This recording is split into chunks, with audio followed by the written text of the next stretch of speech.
महाराष्ट्रामध्ये जे काही चाललेलं ते आपण सर्व पाहतो आहोत आणि आपण सगळे भोगतो आहोत. भ्रष्टाचार एवढ्या उघडपणाने चाललेलं आहे की जणू काही महाराष्ट्रामध्ये बेबंदीशाहीच आहे. कोणी कोणाला विचारायला धजावतच नाहीये. म्हणजे मुख्यमंत्री मी काल सुद्धा म्हणालो, आज सुद्धा म्हणतोय, उद्या सुद्धा म्हणेन.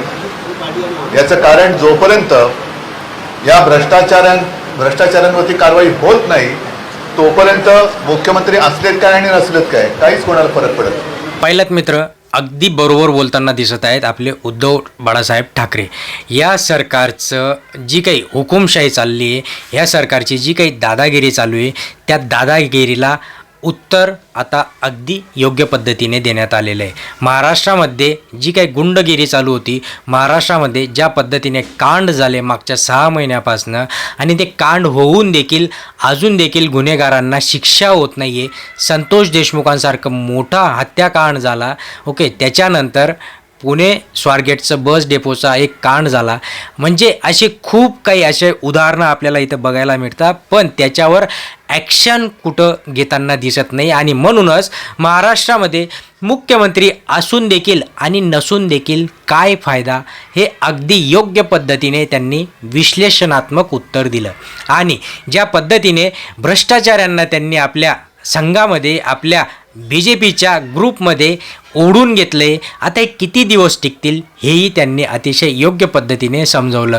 म्हणजे भ्रष्टाचाराला घाबरून की आधी आम्ही काहीतरी चूक केली, ती चूक आता लपवण्यासाठी आम्ही परत त्या ग्रुपमध्ये गेलो, पण त्याच ग्रुपने आता हळूहळू त्यांना बाहेर करायला सुरुवात केली. तुम्हाला समजलंच असेल मित्रांनो, आपण बोलतो कोणाबद्दल आहे तर खोके सरकारांबद्दल आपण बोलतोय. आणि जो काही 70,000चा सिंचन घोटाळा झाला होता, त्या सिंचन घोटाळ्या संदर्भात आपण बोलत आहोत. अगदी तुम्हालाही समजून घ्यावंच लागणार आहे की आपण कोणाविषयी बोलत आहोत.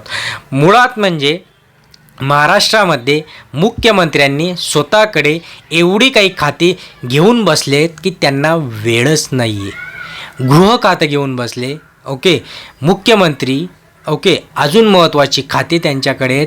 आणि मग ही सगळी खाते जर तुम्ही स्वतःकडे ठेवत असणार तर मग त्या लोकांकडे जायला, त्या लोकांचे प्रश्न, त्या प्रशासनाबरोबर काम करायला, तिथलं जे काही गव्हर्मेंट आहे, म्हणजे जे गव्हर्मेंटचे अधिकारी आहेत ते काम करतायत का नाही हे बघायचं कोणी.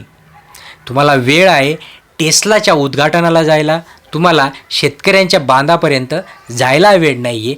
हे कुठंतरी चुकतं आहे. आणि म्हणूनच उद्धव बाळासाहेब ठाकरे यांनी अतिशय योग्य प्रमाणे उत्तर दिलं की महाराष्ट्राला मुख्यमंत्री असून किंवा नसून फायदा तरी काय. तुम्हाला काय वाटतं खाली कमेंट बॉक्समध्ये कळवा. चॅनलला सबस्क्राईब करा, लाईक करा. धन्यवाद.